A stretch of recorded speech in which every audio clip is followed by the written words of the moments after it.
Esta es una de las actividades más nobles. Las propiedades van de $200.000, otras de 1.600.000 pesos, propiedades que él no podría justificar con su sueldo de secretario general de Camioneros.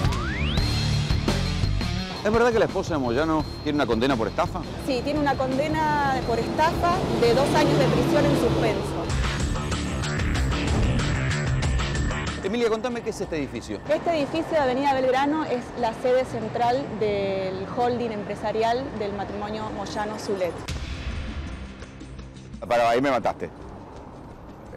Todos sabemos que Hugo Moyano es un sindicalista. ¿Por qué es un holding empresarial? Porque es la sede central de un grupo de empresas que fueron montadas por Moyano y por su actual esposa, Liliana Zulet.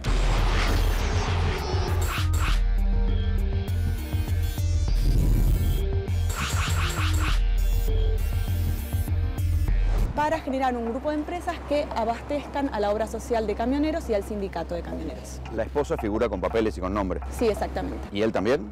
Él no, Él no la figura. esposa. Es más, La esposa. él reconoce que las empresas son de su esposa.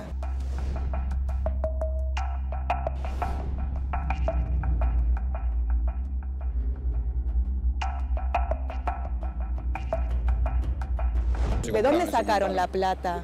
Es decir, es una billetera que siempre da vueltas sobre lo mismo, ¿no? El dinero sale de la obra social y entra al bolsillo de Moyano. Bueno, se contratan a sí mismos. Se contratan a sí mismos, exactamente. ¿Eso explica que varios sindicalistas sean ricos o en el caso de Moyano explica por qué tiene ese nivel de vida inexplicable? Sí, exactamente, sí. En términos económicos, ¿cuál fue la mejor época para Moyano? La mejor época para Moyano fue sin duda la alianza con Néstor Kirchner. Ahí es cuando empiezan a surgir, a medida que se profundizaba esa alianza con el gobierno, se iban asentando más los ingresos de las empresas. O sea, el hecho de haber sido el Lorenzo Miguel del kirchnerismo le sirvió para aumentar su volumen de facturación en estas empresas laterales que maneja la esposa. Sí, exactamente, y en formarlas, porque se forman en 2006. O sea, se forman todas durante el kirchnerismo. Sí, exactamente. ¿Moyano tiene una vida de empresario? Él pone muchos esfuerzos en disimular que tiene una vida como empresario, digamos, pero su mujer no. Hablamos de qué tipo de vida. Y, por ejemplo, compra de propiedades constantes, crecimiento patrimonial, ¿Cuántas propiedades viajes al exterior. tiene el matrimonio? Las propiedades están a nombre de las empresas del matrimonio, que están a nombre de Liliana Zulet. Tienen propiedades en Capital Federal, podría decirte como mínimo 5 o 6 propiedades. Tienen una casa en Parque Leluar.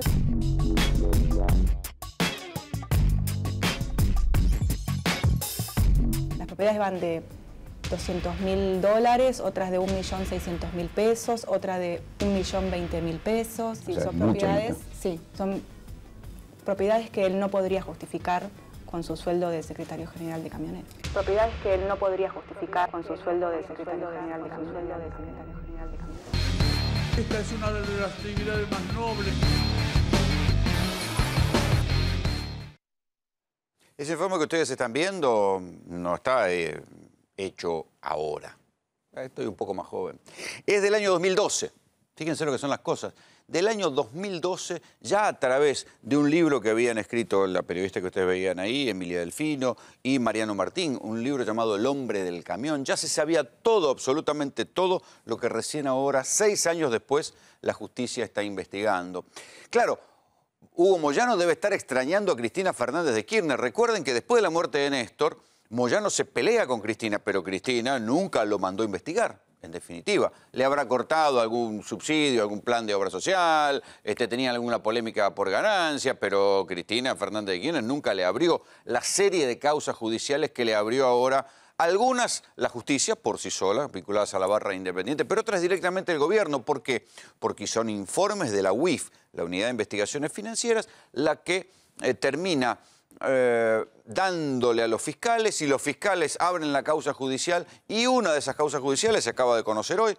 El juez Néstor Barral, del Juzgado Federal número 3 de Morón, está investigando a Hugo Moyano. ¿Por qué? Por eso que ustedes veían ahí, las mansiones de los Moyano.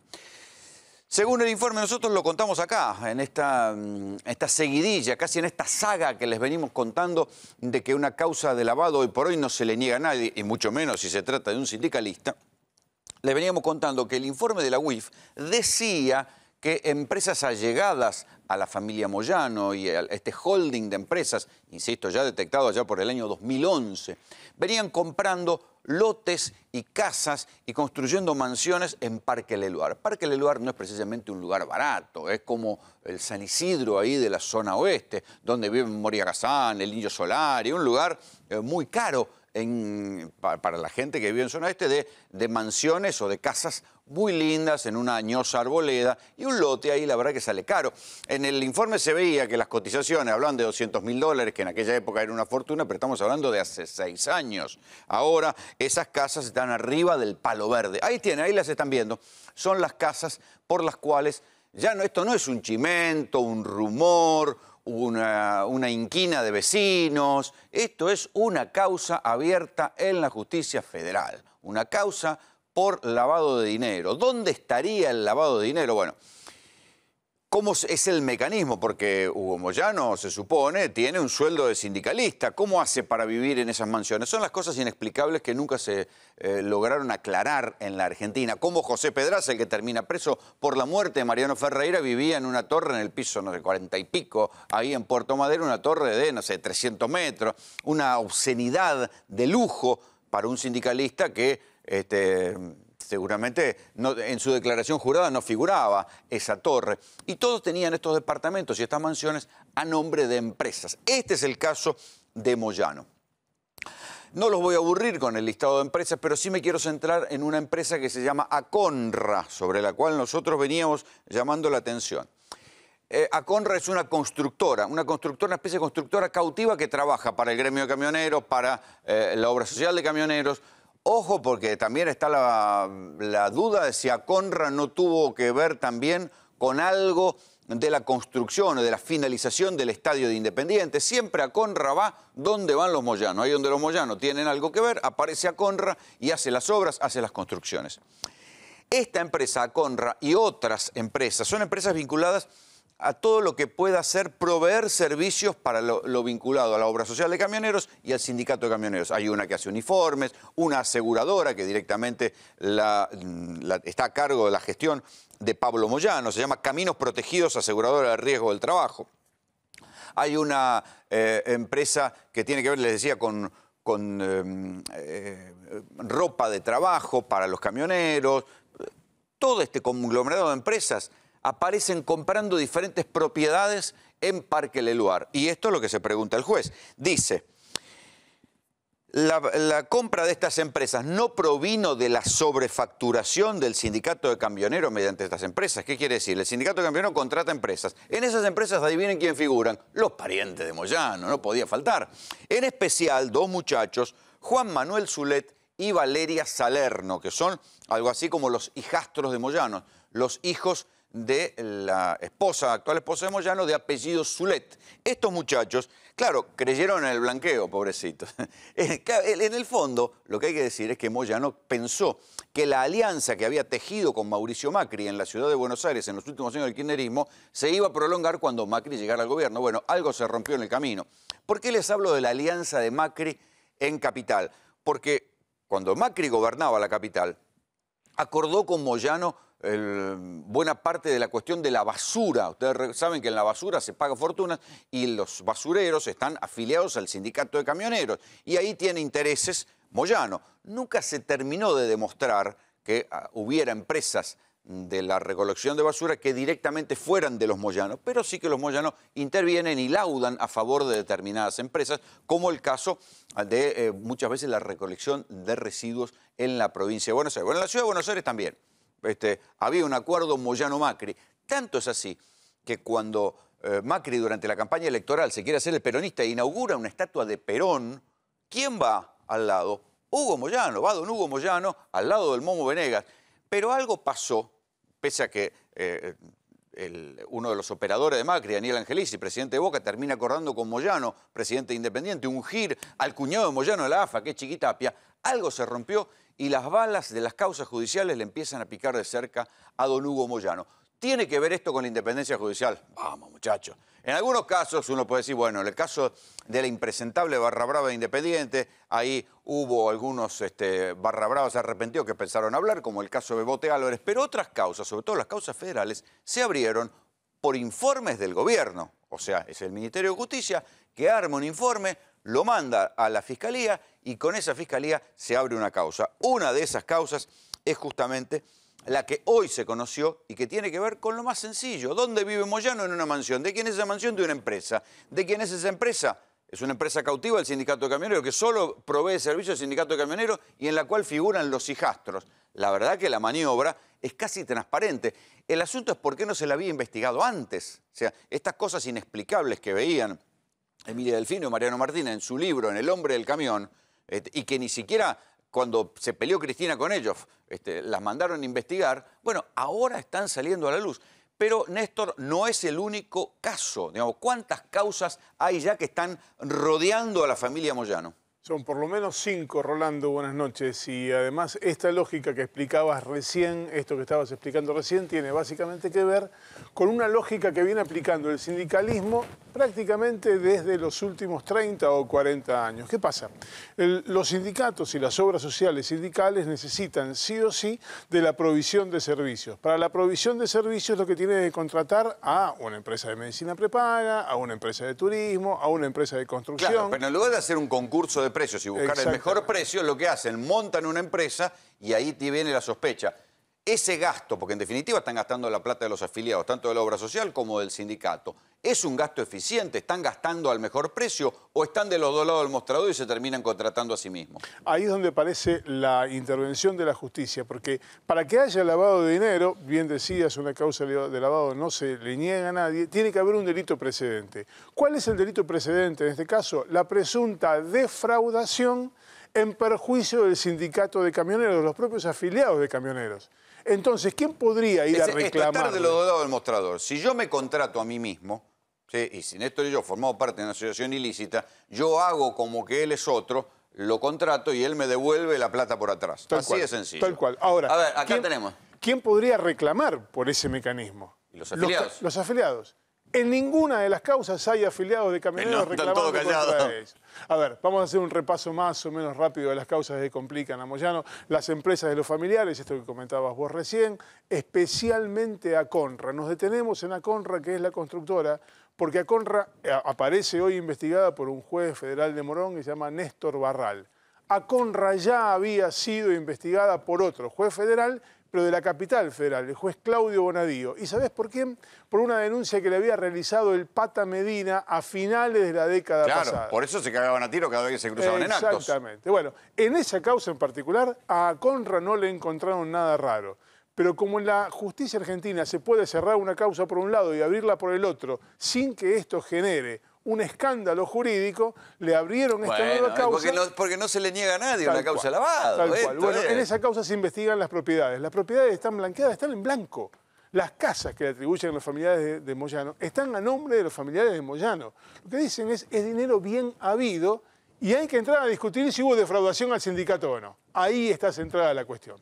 La segunda, esto tiene que ver básicamente con los hijos de los Moyano. Claro. Hay una denuncia que tiene que ver con la relación de camioneros con OCA. ¿Recordás que durante el kirchnerismo... Está bien, pero igual no deja de ser, al sentido común, resulta un poco violento. Decir, bueno, ¿cómo llega un sindicalista a tener semejante fortuna? Por más que la fortuna figure a nombre de los hijastros que le prestan la casa, le prestan la mansión. El ejemplo de OCA es significativo, demostrativo de lo que pasaba con el sindicato de camioneros, especialmente durante el gobierno anterior. Moyano tenía esta impronta de decir, todo lo que anda sobre ruedas es de camioneros. Y de esa manera aumentó exponencialmente la cantidad de afiliados y cada afiliado al sindicato significa más dinero plata. De ingreso. Hay que decirlo que se metió con sindicatos tradicionales, como por ejemplo los empleados de comercio, con el guiño del Ministerio de Trabajo, del kirchnerismo en aquella época, que supongo que estaba tomada en una época. Después cuando se pelearon, ahí se le cortó el chorro, pero durante varios años Moyano armaba un piquete en una puerta. Lo contó acá hace unos meses el titular del sindicato de perfumistas, que aún hoy le querían robar a los tipos que hacían el reparto de los perfumes. Bueno, Oca es un ejemplo de ese mecanismo. Otra de las causas que tiene abierto es la de la mafia de los medicamentos. Esta es una causa que tiene casi una década y esa causa está planchada. Cada vez que aparece alguna cuestión que puede llegar a molestar a algún personaje vinculado con el poder, sacan a relucir la mafia de los medicamentos, la desempolvan un poquito, muestran una sábana blanca, dicen este es el fantasma y vuelve a hablarse de esto. No solo Moyano, no solo la Oschoca, la obra social de los camioneros, sino todas las obras sociales, sindicales, están metidas en esta historia. Condenados por ahora, ninguno. Igual quiero volver un poco a la relación con Oca, sí, porque ahí hay dos cosas interesantes. Primero, se suponía que el gremio, si es un correo privado, tenía que estar en los telepostales. Sin embargo, por algún motivo, el correo privado terminaron buena parte de ellos afiliados al sindicato de camioneros. La otra es que, recuerden que aquí también estuvo en tercera posición el titular de Oca, el dueño de Oca, Patricio Farcú, contando como Moyano con la barra brava independiente, lo sacó poco menos que a las patadas. Ahora hay una causa judicial donde están discutiendo quién fue el que malversó la plata durante la intervención a Oca, hecha con la barra independiente y con un gerente infiel. Se la llevaron los Moyano. Lo cierto es que no le pagaron a la FIP. La impulsora de esa causa es la FIP. La impulsora de esa causa es la FIP. Farcú, ¿qué dice? Dice, yo tenía la empresa tomada. ¿Cómo iba a ser yo el que no le pagaba a la FIP? Y entonces ahí, a ver a quién le echan la culpa. Pero acá también hay una causa impulsada por la FIP. ¿Sabes por qué estaban camioneros metidos en Oca? Porque las cartas se repartían a través de camiones. Tal cual, claro. Tal cual, por eso. Ahora vamos a la última de las causas, la que estalló en los últimos días, que tiene que ver con la usina de facturas truchas. Lo explicabas bien ayer. En esa causa en particular lo que se investiga es una evasión tributaria.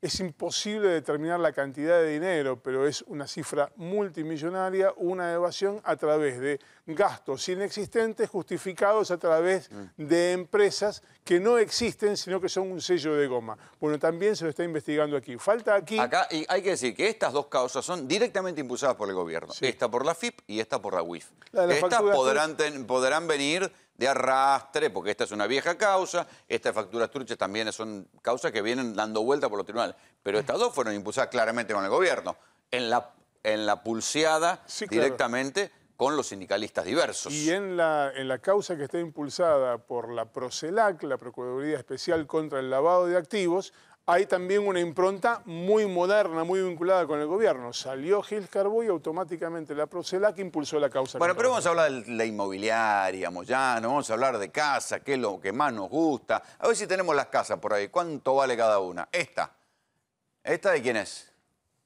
A ver, Juan Enrique, ¿cuánto? Que es el hombre que sabe hacer números. $150.000. No, dame dos. No. A ver, $150.000 para mí, ¿eh? No, ni el terreno vale eso.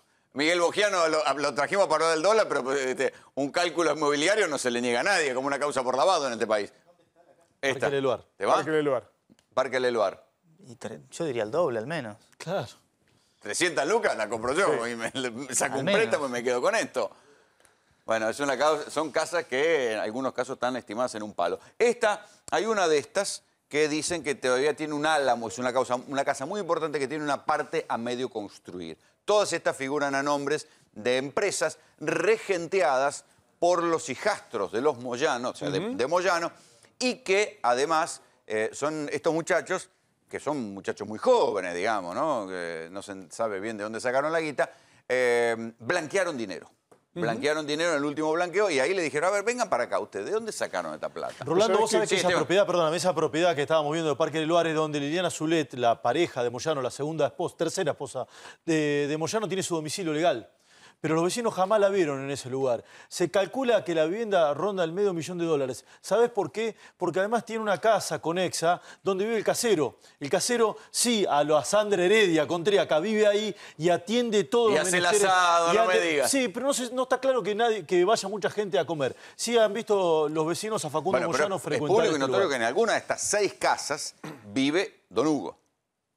Hugo Moyano vive en la ciudad de Buenos Aires. Hace un tiempo. Claro, vivía hace un tiempo. Sí, hoy vive en la ciudad de Buenos Aires. Vos sabés que el histórico abogado de Hugo Moyano, que es el ex juez Daniel Germanos, dice que todo esto está justificado, que está declarado, que está blanqueado y además... la magia del sindicalismo argentino. Que además como no son personas políticamente expuestas. Y no son funcionarios públicos, con lo cual a Moyano solo le podrían imputar el delito de defraudación, porque como no es funcionario público, no corre el enriquecimiento ilícito. Él pudo haberse enriquecido de manera que no está dentro de lo legal, pero el delito de enriquecimiento ilícito, como no es funcionario público, no le cabe. Está bien, pero no es que si vos evadís plata y después de determinado monto no pasas a una causa por lavado. En todo caso, lo que tendrás es una evasión tributaria agravada por el monto. Ahí Juan Enrique me dice que sí. La evasión tributaria agravada como delito económico es penalizable después, con la reforma fiscal, después de los 9 millones de pesos. Y tiene, claro, tiene condena de prisión de 6 a 9 años.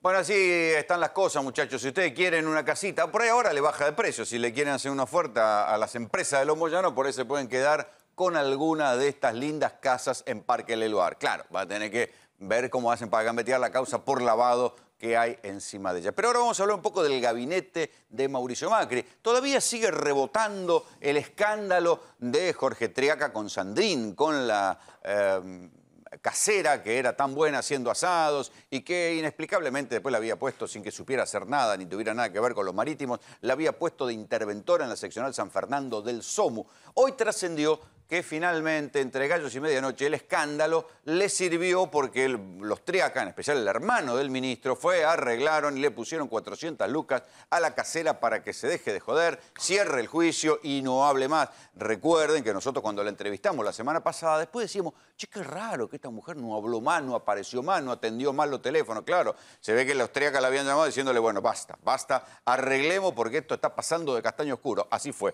Hoy se conoció el arreglo entre Sandra Heredia y el hermano de Triaca. Una parte del arreglo, esto es muy interesante, después lo vamos a analizar un poco más, es que ella reconoce que nunca trabajó en negro. Claro, de esta manera libera a esta contradicción fundamental, casi papelonesca, por la cual terminaba trabajando para el ministro de Trabajo, que es el que tiene que controlar que uno no tenga a la gente en negro, y el propio ministro de Trabajo, está bien, en aquel entonces era diputado nacional, pero mucho no cambia, la tenía trabajando en negro. Lo de Triaca ha inquietado al propio gabinete. Hay que decir que el jefe de gabinete, Marcos Peña, tiene una especie de monitoreo sobre los ministros que tienen sus escándalos y sus ineficiencias. Lo que hay que decir también es que más allá del monitoreo, el presidente Mauricio Macri nunca echa a los ministros cuestionados.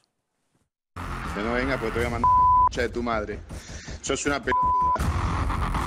No es parte de la personalidad de Jorge, ni muchísimo menos, porque es una persona que, bueno, en el día a día de sus actividades se verá que es una persona que lucha mucho contra este tipo de agresiones y demás. Es una persona que hace trabajo de mantenimiento de la quinta que es de mi madre, propiedad de mi madre. El ministro de Trabajo, Jorge Triaca, no parece ser el único observado por su labor o por el manejo de asuntos personales. Hay otros funcionarios cuestionados por la mesa chica que rodea al presidente Mauricio Macri y que está encabezada por el jefe de gabinete Marcos Peña. La cúpula del gobierno, que también integran los vicejefes de gabinete Gustavo Lopetegui y Mario Quintana, evalúan mensualmente los resultados de cada funcionario a través de un tablero de gestión al que acceden desde cualquier computadora.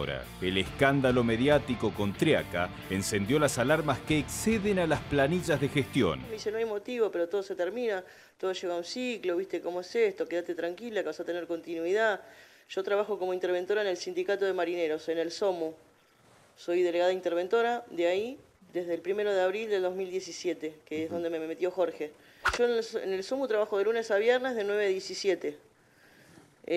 Pero si surgía algún evento o algo importante, no, yo me tenía que ir del SOMU y ir a preparar todo para el evento que haya. Como consecuencia, a Triaca lo mandaron de vacaciones, pero públicamente fue respaldado por el gobierno. Consideramos que es un excelente ministro de Trabajo y respaldamos su trabajo en ese sentido. No sentimos que, si bien es un error, no sentimos que sea algo que tenga que costarle el cargo. La está sufriendo mucho y no creo que tenga que llegar a renunciar. Sandra, no vengas, que no vengas porque te voy a mandar la concha de tu madre.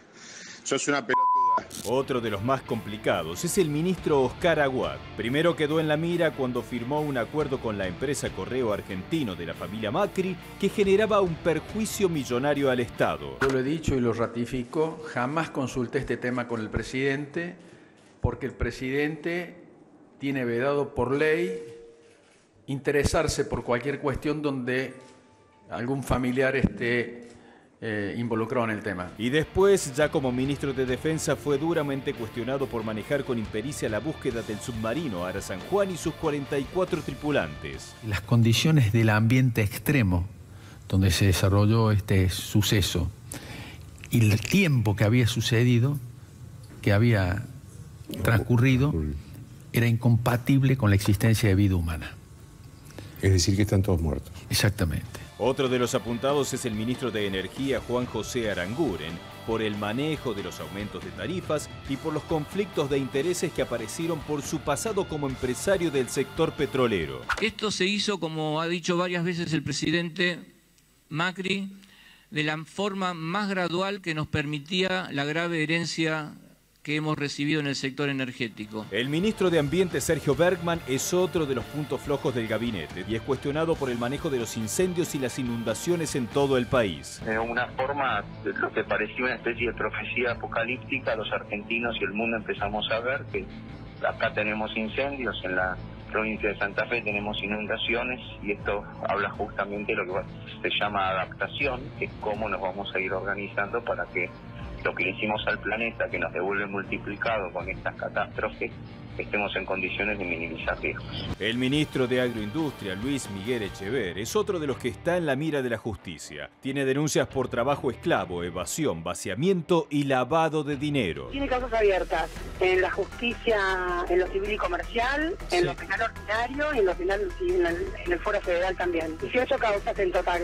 Descarto que nuestro presidente Mauricio Macri no ayude, yo le solicito que me ayude. Y uno de los ministros más importantes, pero más denunciado a la vez, es Luis Caputo. Fue acusado por negocios con el dólar futuro, apareció en los Paradise Papers y tiene una causa por irregularidades con la ANSES, que según Luis Barrionuevo lo va a llevar a la cárcel. Este gobierno, en abril, mayo, va a tener un primer funcionario que va a estar preso también. ¿Quién es? Luis Caputo. Luis Caputo acaba de vender la empresa. ¿Por qué? Porque trabajaron la plata del ANSES, la sacaron la plata y están las denuncias hechas, están en la justicia, están elaborados. Y la pusieron en un banco donde él era socio del banco a ganar 20 millones en intereses. Qué grave lo que está diciendo. Sí. No, es grave, está en la justicia. ¿Va a seguir bancando Macri a sus ministros más cuestionados? Claro, de a poco van sumándose ministros cuestionados. Sin embargo, hay que decir que los ministros que cambió Macri hasta ahora los cambió por motivos menores. Alfonso Prat-Gay, no trascendieron grandes escándalos de esos ministros cambiados. Sí, en cambio, hay otros a los que igual sigue sosteniendo. A ver, Triaca, como... Mira, Triaca es el más cuestionado de todo el último tiempo. Sí, uno de los últimos ministros era un ministro desconocido. Pensá que hasta hace 2 semanas era un ministro desconocido. Y hoy por hoy vos salís a la calle y todo el mundo sabe quién es Triaca, que es el que insultaba a la casera. Sí, te cuento que uno de los últimos ministros que echó Macri fue Lemus de Salud y lo puso a Rubinstein. Pasa inadvertido, prácticamente nadie se acuerda. Es más, no está ni claro por qué lo echó. Aparentemente porque gestionó mal. Bueno, lo de esto es mucho más grave, lo de Triaca, como vos lo dijiste. Acá hicimos un repaso muy sucinto. Mintió con su empleada, y sí, mintió. Primero dijo que era de él, que no era de él, que estaba en blanco, que estaba en negro, que sí, que no, que blanco, que negro, metió la pata. Lo único que reconoció fue que la había insultado. Exactamente. La echó sin justa causa, está claro. De hecho, hoy tuvo que indemnizarla, como vos bien contaste. La hizo entrar al SOMU. De esto no hablan. Algo que es gravísimo, porque no solamente hizo entrar a Sandri al SOMU, sino también hizo entrar al hijo del parquero. Al hijo del parquero, ¿se acuerdan que lo contamos también? Bueno, el Pasto tiene mucho que ver con la navegación. No, estudia económicas aparentemente, el muy buen chico. Y sus explicaciones realmente no convencieron a nadie. Ni siquiera convencieron a sus compañeros de gabinete, que muchos de los cuales, vos recién lo dijiste, le pidieron, che, Mauricio, me parece que esta es causa justificada para mandarlo a mudar. Y lo mandaron de vacaciones por ahora. Lo mandaron de vacaciones. A ver, hay un problema también, sí, que en el momento en el cual el gobierno está tan enfrentado con los sindicatos, tanto como que para que hacerlos aflojar les termine clavando, porque no pasa semana sin que se abra una causa por lavado de dinero a algún sindicalista. Es decir, bueno, una vez que tengan que negociar paritaria con Triaca, por más que tengan buena onda y qué sé yo, alguna rispidez va a haber, y a alguno le va a recordar lo de la mucama, lo del SOMU, a alguno le va a recordar. ¿Es el ministro más autorizado para plantarse frente a los gremios y negociar algo? Esta es la especulación que hay incluso dentro del propio gobierno. Vos sabés que cuando planteamos esto hoy a la tarde preguntaba, che, Aguad sigue en el cargo. ¿Sigue todavía? No lo echaron. No lo echaron. No. Nombró a todo su séquito en cargos clave. En una dependencia, defensa absolutamente... Sí, la legendaria, ¿te acordás de la legendaria Graciela Villata? La especialista en defender a los cultivadores de peperina para que no se envasara hierba en origen, que terminó siendo una de las jefas de gabinete del Ministerio de Defensa y a cargo de supervisar el operativo de rescate de Lara San Juan, ganando 180 lucas por mes. Exactamente, de profesión todóloga, no estudió absolutamente nada, no tiene ningún tipo de profesión. Graciela Susana Villata, sueldo 182.000 pesos. Su compañero de andanza de apellido Ripa, amigo de Aguad, también forma parte del gabinete. Especialización en defensa, ninguna. Todos siguen en el cargo, todos. Ninguno de sus funcionarios tiene experiencia, recién te lo decía. Ninguno supo explicar qué pasó con el submarino. Todavía no han explicado. Lo mandaron al muere a toda la gente de la Armada. Aguad nunca explicó. Ni siquiera explicó por qué estaba en el exterior. Y después volvió subrepticiamente. Vos te debes acordar, Rolo, de, sí, claro, de todo eso. Y lo único que hizo ahora en esos días fue poner un tuit alentando falsas expectativas que se lo tuvieron que desmentir rápidamente la propia gente de la Armada. Y además, otra cosa, la crisis del submarino demostró que Aguad y su gente no manejaban absolutamente nada, porque la Armada hizo y deshizo, precisamente porque a este hombre no lo conocían, no le creían y además estaba de viaje. Lo que demostró también un desmanejo clarísimo que quedó en evidencia. Ahí el fusible fue la cúpula de la Armada, digamos, que tenía suficiente motivo como para saltar, pero Aguad, yo creo que por aquello que se había inmolado por Macri en la causa del correo argentino, acuérdense, aquella causa en la cual una fiscal dijo que el acuerdo que estaba defendiendo el Estado era gravoso para el propio Estado, y el que estaba ahí, el que había mandado al abogado, era Oscar Aguad, que era ministro de Comunicaciones en aquel momento, por haber bancado la parada para el presidente, me parece que el presidente se la devolvió sosteniendo la causa. Último batido de color, porque siempre pasó inadvertido. Aguad puso a su sobrino a cargo del ARSAT, a Rodrigo de Loredo. ¿Qué sabe de satélites? Es abogado, no sé, capaz que en alguna herencia heredó algún satélite, qué sé yo. Bueno, es su sobrino también, hablando de nepotismo. Vamos con más ministros, ¿sí?, que siguen en su cargo, pese a algunos de ellos que tienen causas judiciales. Recién hablábamos de Luis María Echeverre, que estuvo en la rural. ¿Quién lo denunció a Echeverre? La hermana. La hermana, la familia. La familia lo denunció por un montón de cosas, entre ellos porque dijo, quebró el diario. El famoso diario, el diario precisamente de Entre Ríos, y la famosa guita que cobró, que está certificado que la cobró, él la reconoció, los 500.000 pesos de la sociedad rural. Aparentemente puede configurar esto un conflicto de intereses. De hecho, hay una causa penal abierta. Porque la rural termina pagando 500.000 pesos que no figuraban en ningún bono. De hecho, una parte de los accionistas lo termina cuestionando. Parte de los accionistas de la sociedad rural dice, ¿por qué le tenemos que pagar a este? Porque se va a hacer ministro. Entonces, bueno, terminó siendo como otro más de los conflictos de intereses de los funcionarios. Claro, pero vos notás que los anteriores que contamos son temas de gestión. Aguad, un claro déficit de gestión. No sé si Echeverre es lo mismo, que habría que evaluarlo. Bueno, sigamos con el último que seleccionamos, a Juan José Aranguren. Hay un montón de cosas para decir de Aranguren. Indudablemente, acá se lo dejo, hay economistas que pueden polemizar y hablar de esto, pero básicamente liberó el precio de los combustibles y el combustible se fue por las nubes. Solamente ir a cualquier surtidor y uno se da cuenta de dichas circunstancias. Los famosos conflictos de intereses con Shell, y Macri obviamente siempre lo defendió a Aranguren. Sí, hay que decir que en el caso de Aranguren también hay causas judiciales, ¿no? Digamos, ¿está imputado en alguna causa judicial? Sí, está imputado, y la causa más importante es la que tiene que ver con haber tomado la decisión política de dejar de comprarle gas barato a Bolivia para pasar a comprarle gas mucho más caro a Chile.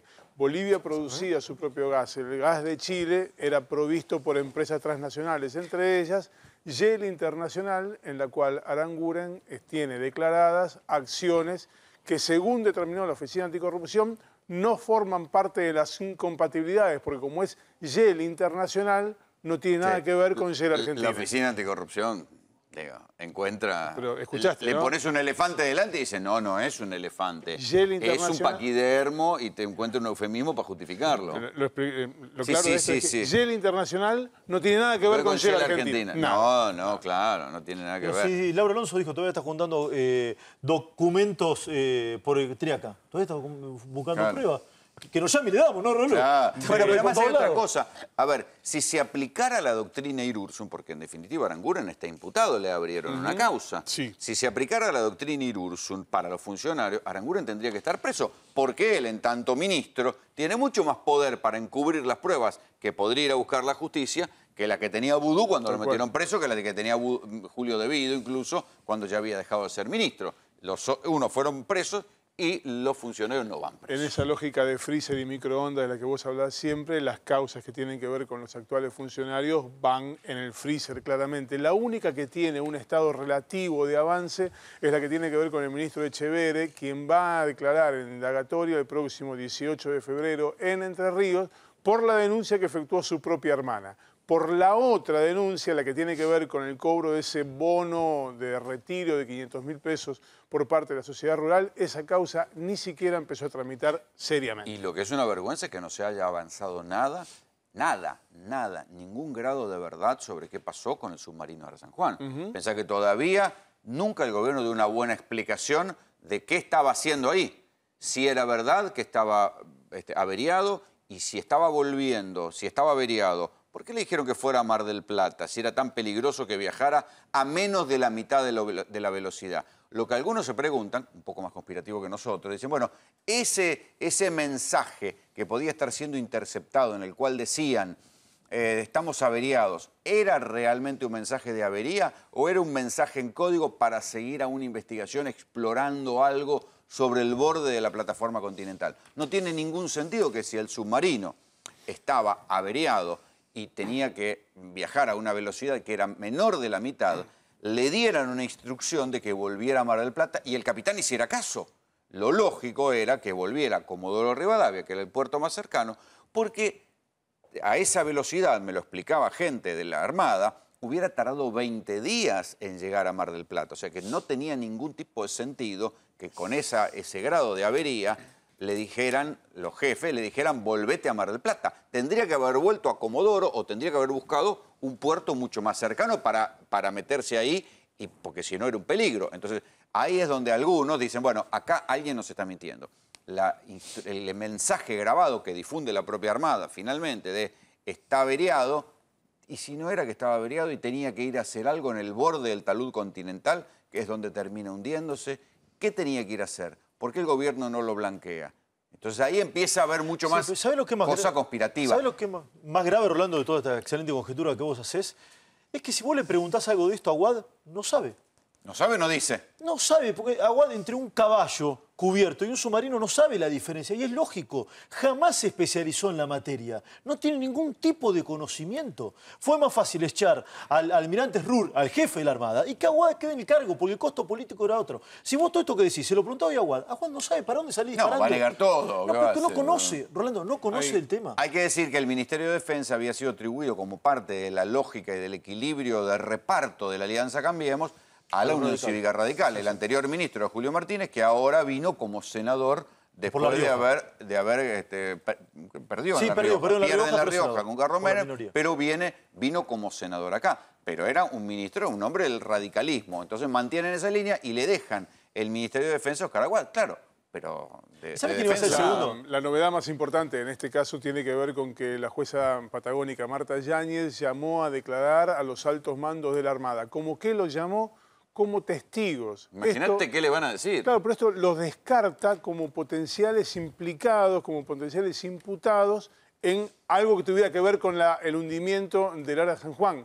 Esto es, si los llama como testigos, el testigo no es imputado. Entonces no están acusados de nada. Los principales cargos de la Armada no están acusados del hundimiento del submarino. Esta es la lectura global de la decisión que tomó la jueza. Y por otra parte, nunca se aclaró lo que nosotros le fuimos contando acá sobre por qué no estaban las sondas Poseidón, que eran unas balizas de emergencia que tenían que haber estado, que estaban vencidas y justamente funcionarios de la órbita de Villata no habían autorizado el pago.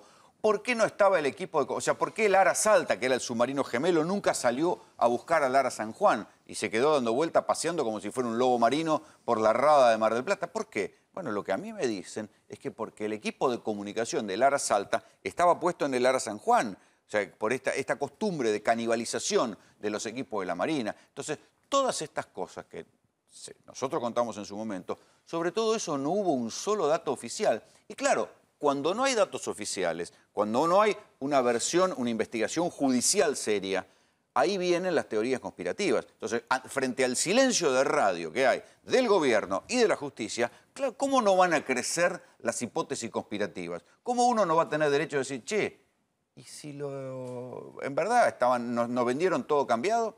y el submarino estaba ahí porque estaba haciendo una misión, estaba espiando a alguien. Esto es lo más, me parece que frente al silencio crecen las conjeturas. Rolo, ¿sabes que si se puede aportar? Es que la diferencia de conducción de Mauricio Macri con María Eugenia Vidal. María Eugenia Vidal hay un montón de ministros que a ella le parecían que no funcionaban y lo echó. Echó al ministro de Salud, echó 2 veces al titular del IOMA, echó al jefe de la policía, echó 2 veces al jefe del servicio penitenciario. Es decir, hizo cambios. Porque habrá tomado una mala decisión, después se arrepintió y lo cambió. Macri no. Fíjate que son estilos de conducción absolutamente distintos. Yo creo que Vidal, por una situación parecida a la de Agual, le hubiese pegado un boleo, ¿sabes dónde? Sí, ahí. Ahí, sí, entraste, Rolando. Qué dolor, ¿no? Hay un rol fundamental en toda esta historia, que es el organismo que mencionabas vos recién, que es la Oficina Anticorrupción. La Oficina Anticorrupción ha desistido de ser querellante en determinadas causas, ha desistido de ser querellante en causas que tienen que ver, por ejemplo, con delitos de lesa humanidad, pero sí se convierte en querellante en causas que políticamente interesan. ¿Por qué? Porque es un organismo político. Es un organismo que depende del Ministerio de Justicia, al igual que la UIF. Entonces, la Oficina Anticorrupción no persigue la corrupción, sino que está puesta al servicio de un determinado interés político. Bueno, pero el colmo del escándalo se conoció este fin de semana cuando descubrieron que la Oficina Anticorrupción, que es supuestamente la que tiene que evitar que haya negociaciones impropias entre funcionarios y privados y todas estas cosas, había contratado para hacer la prensa, tareas de prensa, a una empresa especializada en lobby.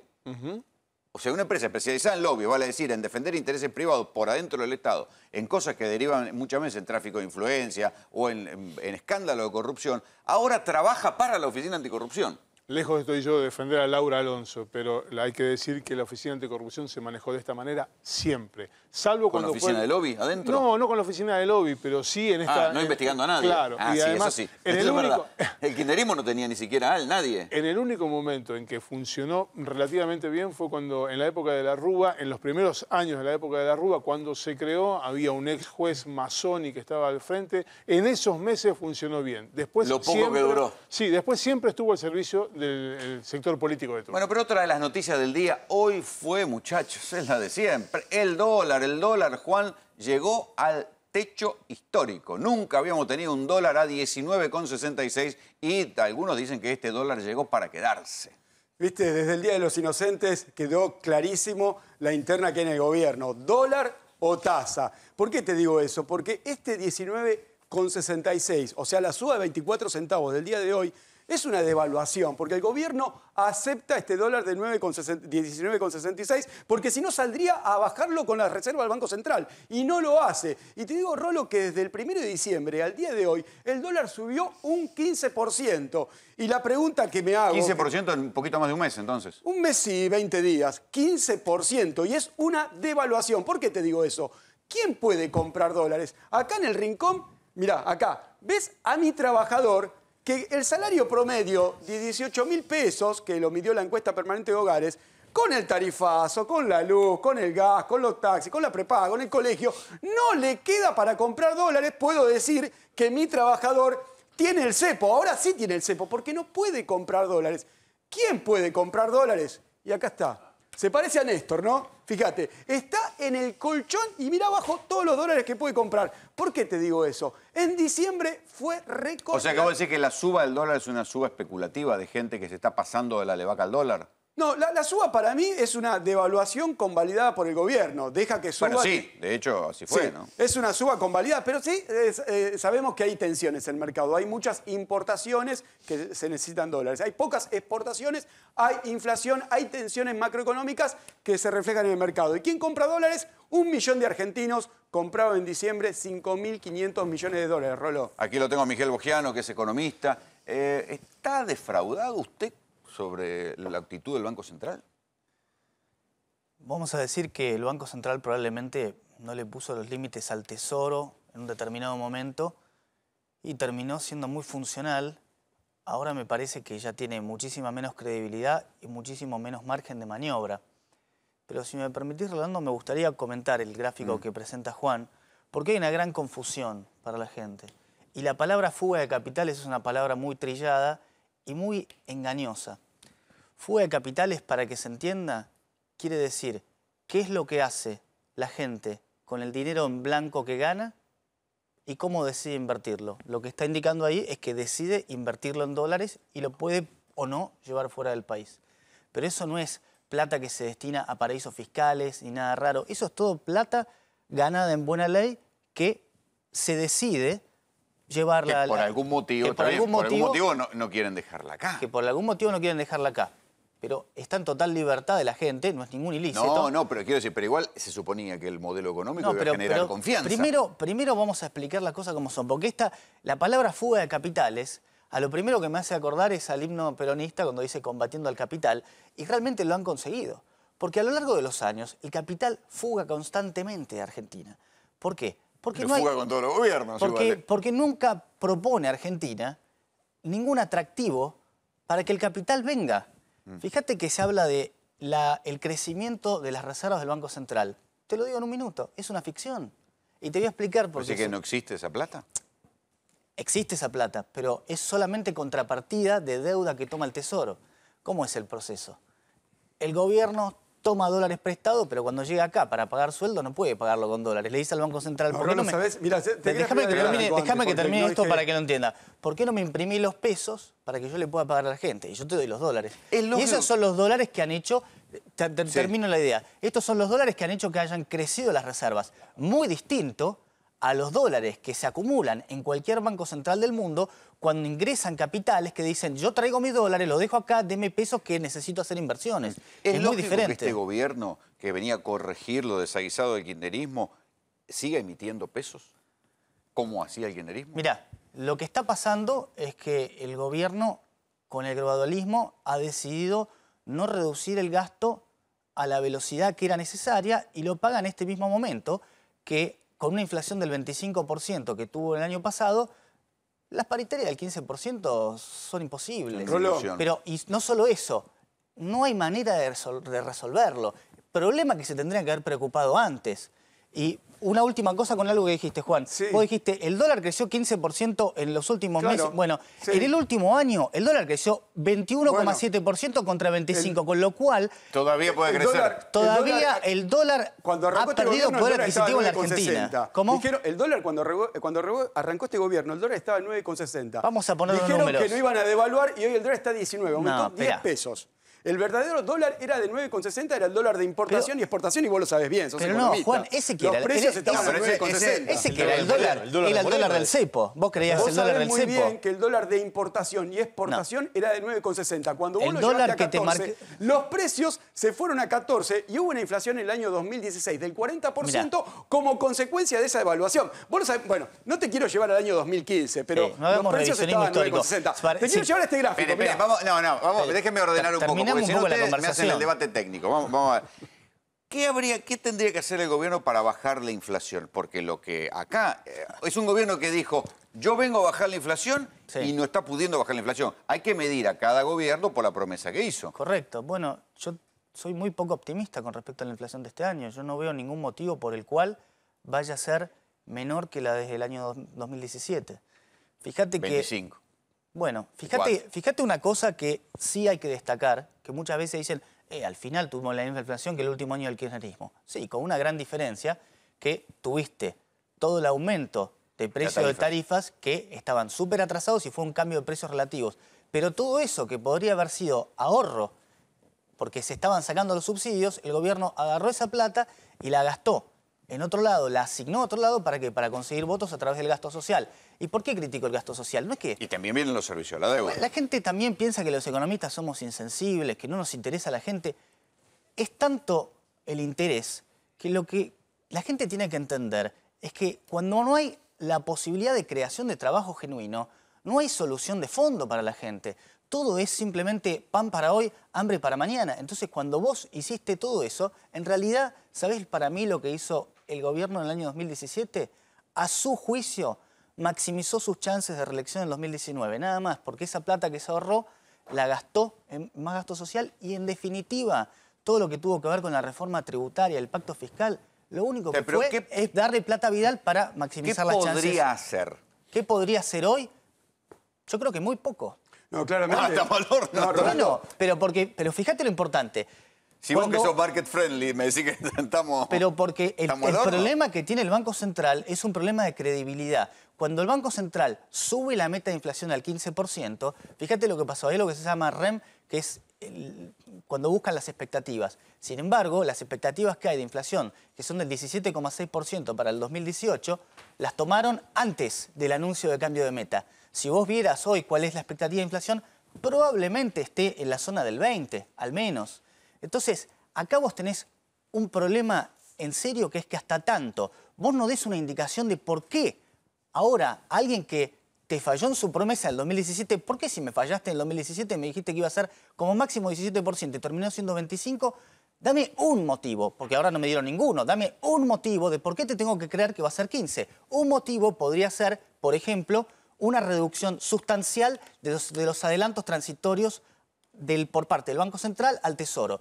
Algo que quiere decir que reducción de gasto. Después discutimos bien, mal, dónde, pero hasta tanto vos no tengas eso, vos no vas a tener ningún cambio en expectativas que vaya a implicar un cambio en inflación en el año 2018. Una de las cosas por las cuales el gobierno en su discurso dice que va a servir para bajar la inflación es la desregulación, que haya competencia. Esto se quiso aplicar en las líneas aéreas, y ya se sabe, va a haber una serie de líneas aéreas low cost. El problema es que hoy fue el primer vuelo de Flybondi, una de las empresas, de las nuevas empresas aéreas low cost, y tuvo que tener un aterrizaje de emergencia. Enseguida lo van a ver, pero antes, si estás buscando una puerta de calidad, diseño y seguridad, nosotros te recomendamos Artestamp, líderes en el mercado con más de 60 años de trayectoria.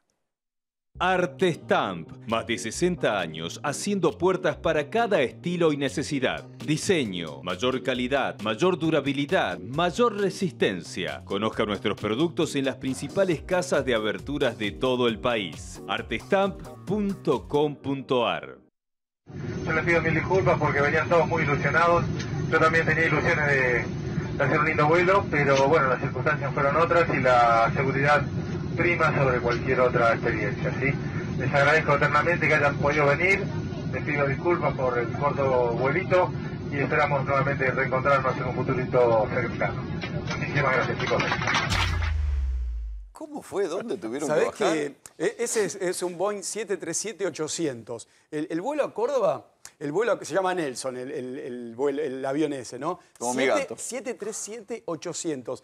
Tiene capacidad para 189 pasajeros y un vuelo a Córdoba vale $45. Muy barato, ¿no? ¿Sabés cuánto? Un taxi a Ezeiza te vale $60. O sea que es más barato ir a Córdoba que ir a Ezeiza. Pero también debemos recordar, Rolo, que el APA... Tiene que llegar el avión. Que el APA tenía un 737-200 y el vuelo a Córdoba valía $45 y la capacidad del vuelo era de 102 pasajeros, o sea, 70 pasajeros menos. ¿Qué te quiero decir con eso, no? Que seguramente abaratar costos en líneas aéreas es riesgoso. Y hoy tiene que estar algo bien calibrado. Yo digo, a ver, pero si funcionan en Europa funciona bárbaro. Excelente, funciona. Primero que si comparamos en el mundo, en Europa puede funcionar bárbaro porque los destinos son de cortas distancias y muchos destinos y muchos aeropuertos. Muchos aeropuertos preparados. ¿Qué querés? Pero acá en la República Argentina, con distancias mucho más largas, con aerropuertos no tan preparados, y si no tenés aviones equipados y preparados técnicamente, no te digo, ojalá funcione. Ojalá funcione, pero de Estambul a Madrid. $45 a Córdoba, ya sabemos cuál es el costo de pagar barato un vuelo a Córdoba. ¿Tuvieron que bajar antes? ¿Cómo fue? Bueno, lo que pasó hoy, hubo una falla técnica de que protocolo, el avión despegó, estuvo 10 minutos en el aire y por protocolo volvió al mismo aeropuerto. Pero claro, es el vuelo debut, el vuelo de inicio, el vuelo de presentación. Y cuando hablamos de costos, no queda en momentos como estos hacer el paralelismo con lo que nos pasaba en los 90, Rolando. No podemos escaparle a eso, seríamos hipócritas. Igualmente, permitime responder la pregunta de cómo originó todo esto.